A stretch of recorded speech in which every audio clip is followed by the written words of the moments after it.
सैकड़ों पाकिस्तानी हिंदू अपने रिश्तेदारों की अस्थियों को भारत में मतबर्रिक समझे जाने वाले दरियाई गंगा में खुद सपुर्द उसके कर सकेंगे। हमारे जो आर्मी चीफ है सऊदी अरेबिया जा रहे हैं और इस वक्त हर पाकिस्तानी एक्सपर्ट ये कर रहा है कोई $3 अरब लेकर वहां से आएंगे। ये जो पॉलिसी है ना, ये जो बैगिंग बाउल लेके निकलना दुनिया में, दिस इज नॉट वर्किंग। क्योंकि देखो, दिल के तो हम चोर हैं। अभी एक सर्वे हुआ, उसमें पता लगा 60% लोगों को अगर बैरून मुल्क का वीजा मिल जाए या बाहर जाने का मौका मिल जाए भाग जाएंगे।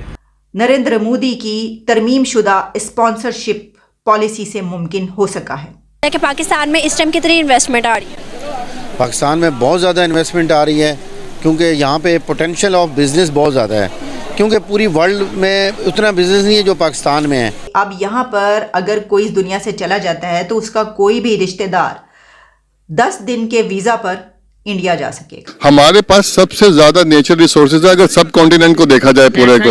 ऐसा ही है। अगर Pakistan, India, China, Afghanistan, Iran ये सारे मिलके कोई एक यूनियन बना लेते हैं अपनी, तो मेरे ख्याल से यूरोपियन यूनियन भी कुछ ना सामने कुछ भी नहीं है। यार कुछ तो तुम लोग शर्म कर लो यार।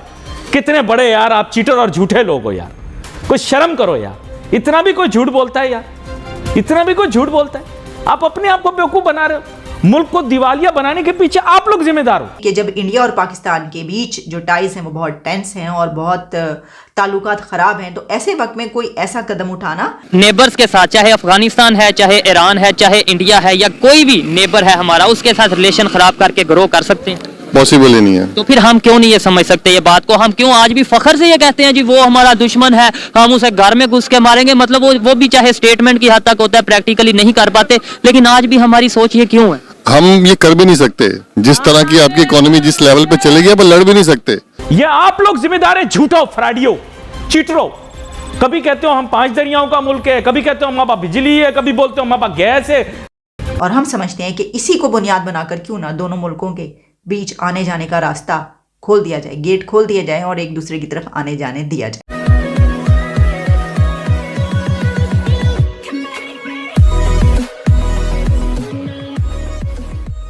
नमस्कार दोस्तों, एक तरफ न्यूज़ आती रहती है कि भाई इंडिया में इतना डेवलपमेंट हुआ, इतना ये हुआ, इतना बाहर से इन्वेस्टमेंट आया, दिल्ली से मुंबई की रोड बन रही है, एक्सप्रेसवे बन रहा है, तो उसके पीछे इतने 1000 करोड़ का इन्वेस्टमेंट हुआ, ये कंपनी आ रही है, टेस्ला आ रही है, एप्पल आ रही है।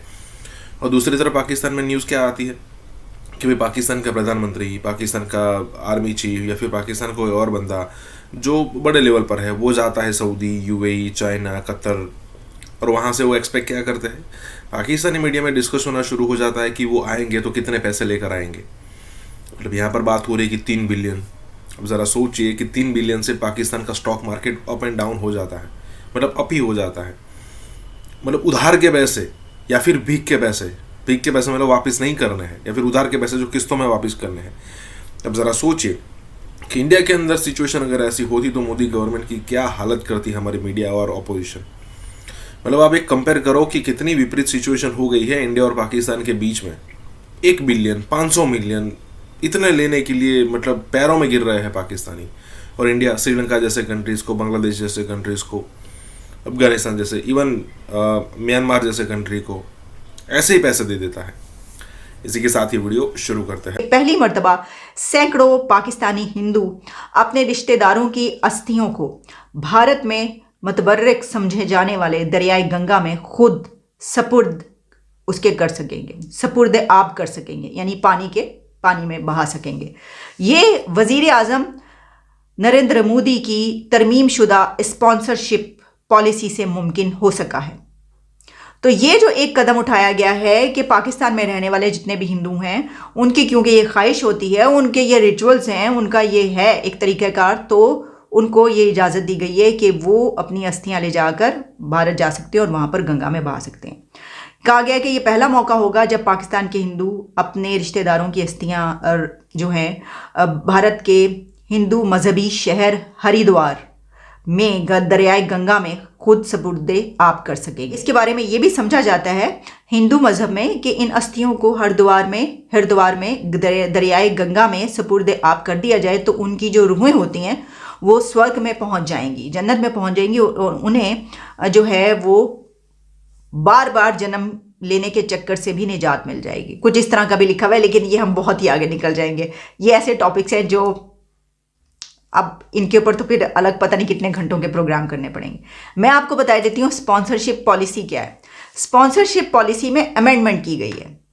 इंडिया के पीएम मोदी की तरफ से स्पॉन्सरशिप पॉलिसी में अमेंडमेंट के नतीजे में अब ये हुआ है कि पाकिस्तान के हिंदू अपनी अस्थियां इंडिया ले जा सकेंगे और वहां पर जाकर गंगा में बहा सकेंगे। ये है इसका क्रक्स। अब पाकिस्तानी हिंदुओं के लिए मोदी हुकूमत ने स्पॉन्सर पॉलिसी में अमेंडमेंट की है और वो अमेंडमेंट ये है कि अब यहाँ पर अगर कोई इस दुनिया से चला जाता है तो उसका कोई भी रिश्तेदार 10 दिन के वीज़ा पर इंडिया जा सकेगा। इसकी बड़ी तारीफ की जा रही है और उस तारीफ का मकसद ये है या वो इस वजह से की जा रही है कि एक ऐसे वक्त में कि जब इंडिया और पाकिस्तान के बीच जो टाइज हैं वो बहुत टेंस हैं और बहुत ताल्लुकात ख़राब हैं, तो ऐसे वक्त में कोई ऐसा कदम उठाना कि जिसका ताल्लुक पाकिस्तान से हो, यानी इंडिया और पाकिस्तान के बीच यहाँ पर भी अगर कोई ऐसा स्टेप लिया जाएगा जिसका डायरेक्ट ताल्लुक और असर जो है वो इंडिया पर पड़ेगा तो उस पर भी बात होगी, हम उस पर भी बात करेंगे और बात की जाएगी देखो ये बड़ा अच्छा या बड़ा बुरा कदम उठाया गया। तो इसी तरीके से वहाँ पर ऐसा कोई स्टेप लिया गया तो उसकी अब तारीफ की जा रही है कि ये तो बड़ा अच्छा स्टेप लिया गया है कि यहाँ पर एक देखे ना, यहाँ पर रहने वाले जो हिंदू हैं वो पाकिस्तानी हैं। मैं तो आपको सिर्फ ये बता रही हूँ ना, इसलिए मैं बोल रही हूँ मजहब का नाम, क्योंकि मुझे आपको बताना है कि भाई ये वाला तरीक़ाकार अब अपनाया गया है। अदरवाइज तो यहाँ हम जिनकी बात करें वो पाकिस्तानी है, तो यहाँ के पाकिस्तानी को ये अब सहूलत दे दी है, फैसिलिटी दे दी है कि पाकिस्तानी वहाँ पर जाकर अपने जो भी रिश्तेदार, उनका माँ बाप बहन भाई जो भी इस दुनिया से चला गया है, वो उसकी अस्थियाँ ले जाकर वहाँ पर गंगा में बहा सकता है। तो असल में तो ये पाकिस्तानियों के लिए हुई ना बात, क्योंकि यहाँ पर बसने वाले जो हिंदू हैं वो पाकिस्तानी हैं, तो उन्होंने पाकिस्तानियों के लिए ये वाली अमेंडमेंट की है। इसको इस तरीके से देखना चाहिए। हम बार बार ये जो लफ्ज़ बोल रहे हैं या लिख रहे हैं या कुछ कोई भी बात करें, मेरा ख्याल है कि वो गलत है, क्योंकि पाकिस्तानियों के लिए किया गया। तो इस वजह से कहा जा रहा है कि पाकिस्तानियों के लिए एक बड़ी सहूलत पैदा करती है और बड़ा अच्छा काम किया कि पाकिस्तान में रहने वाले हिंदू अब वहाँ पर इजीली वीज़ा लेकर जा सकते हैं, इस बिना पर कि वो ये करना चाहते हैं। कि अगर हम इन्वेस्टमेंट की बात करें, क्या आपको लगता है कि पाकिस्तान में इस टाइम कितनी इन्वेस्टमेंट आ रही है? पाकिस्तान में बहुत ज़्यादा इन्वेस्टमेंट आ रही है क्योंकि यहाँ पे पोटेंशियल ऑफ बिज़नेस बहुत ज़्यादा है, क्योंकि पूरी वर्ल्ड में उतना बिज़नेस नहीं है जो पाकिस्तान में है। इसके अंदर हमारे पास जो स्किल्ड बेस्ड जो लोग हैं ना, जो वर्कर है हमारे पास, मेन चीज़ अभी मैं आपको सिंपल बताऊं, शायद आपको आइडिया नहीं। मैं गिलगित में गया, वहाँ पे एक पत्थर है, एक पत्थर का एक ब्लॉक टाइप जो पत्थर होता है, एक दिन में बंदा बनाता है तो बहुत खूबसूरत लगता है, उससे पूरा घर बनता है गिलगित में वो। हाँ, तो आपको गिलगित में पता है वो एक ब्लॉक बनता है, वो जो पत्थर होता है जिसका घरों में लगाते हैं, वो रानी आप उनजा के होटल में भी लगा कि हम लोगों के यहाँ पे बहुत ज़्यादा मेहनती लोग हैं, नो डाउट मेहनती लोग हैं, लेकिन आपने कहा इन्वेस्टमेंट आ रही है, कहाँ से आ रही है, किधर से आ रही है? मेहनती लोग नहीं है यहाँ पे, जो काम जो है ना पोटेंशियल ऑफ मतलब जो इनकम का अर्निंग वो बहुत ज़्यादा है। तो अगर इसमें अर्निंग है तभी लोग बेरोजगार होकर बैठे हुए हैं। नहीं, कोई बेरोजगारी नहीं है, सब लोग झूठ बोल रहे हैं। यहाँ पे इतना काम है, इतना काम है कि आपकी सोच है। आप सुबह निकलें शाम को आएँ, घर में हर बंदा 2-3 हज़ार आराम से कमा सकता है, वो आराम से। हमारे मुल्क में अगर इन्वेस्टमेंट आ रही है तो हमारे मुल्क के रिजर्व देके हमारे मुल्क की इकोनॉमी क्यों डाउन है? फिर कुछ भी हमारा डाउन नहीं है, मुल्क का सब कुछ ओके है। दिवालिया होने के चांसेस में, मेरे ख्याल से आप न्यूज़ नहीं सुनते। नहीं, न्यूज़ नहीं है, ये सब न्यूज़ वाले भी झूठ बोल रहे हैं और दिवालिया जो कह रहे हैं वो भी झूठ बोल रहे हैं, सब फ्रॉड कर रहे हैं। सर अगर हम देखें ना, इस टाइम पाकिस्तान में जो है, आप देखें रिजर्व कितने रह गए हैं, तो फिर वो रिजर्व क्या कह रहे हैं? वो झूठ बोल रहे हैं। आपको ये जैसे आप मीडिया से कह रहे हो ना, जो बात मैंने करनी है वही सबको जानी है, ये सब झूठ कह रहे हैं। कोई ऐसा सिस्टम नहीं है, इस मुल्क में बहुत कुछ है। रिपोर्ट्स भी झूठ कह रही है। हाँ, वो सब इंटरनेशनल बेस्ड रिपोर्ट्स है, वो भी झूठ, फ्रॉड।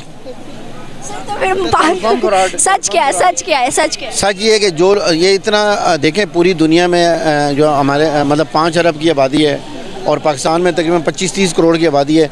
लोग सुबह रोज़ निकलते हैं अपने काम पे और रोज़ वापस आते हैं, उनको अल्लाह ताला रोज़ी रोटी दे रहा है। यहाँ पे हर कोई एक बंदा जो है वो रो रहा है। इवन अगर हम रिजर्व की बात करें तो रिजर्व इतने कम हो गया है कि गवर्नमेंट जो है वो 2 मंथ की सैलरी नहीं दे रही अपने एम्प्लॉयज़ को। क्यों? वो झूठ बोल रहे हैं, सिर्फ अपनी पॉकेट। मैंने अगर अपनी पॉकेट भरनी है ना तो रिज़र्व कम है, वो मेरे पर्सनल मेरा इशू है कि मेरी पॉकेट नहीं भर रही, उसके लिए रिज़र्व कम है। वैसे बहुत रिज़र्व है। रिजर्व है तो क्यों नहीं नजर आ रहे? कहाँ जा रहे हैं फिर?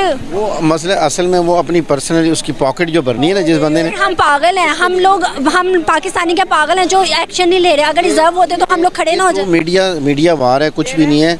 सिर्फ मीडिया से लोगों को मिसगाइड किया जा रहा है। कोई ऐसी बात नहीं है, यहाँ पे बहुत कुछ है, ना तो रिजर्व कम हो रहे हैं ना कुछ हो रहा है, सब कुछ होके जा रहा है। सर अगर हम अपने पोर्ट्स की बात करें ना, इस टाइम जो है शिप्स रुकी हुई हैं। मैं खुद कराची पोर्ट पे रहा हूँ, मैं तकरीबन 10 साल पोर्ट पे मैंने इंपोर्ट एक्सपोर्ट खुद किया है। वो पोर्ट क्यों रुके हैं? वो इन लोगों ने खुद से एक सिस्टम डेवलप किया हुआ है, अदरवाइज कोई मसला जान के रुकी हुई है। वो सब कुछ फ्रॉड इन्होंने किया हुआ है।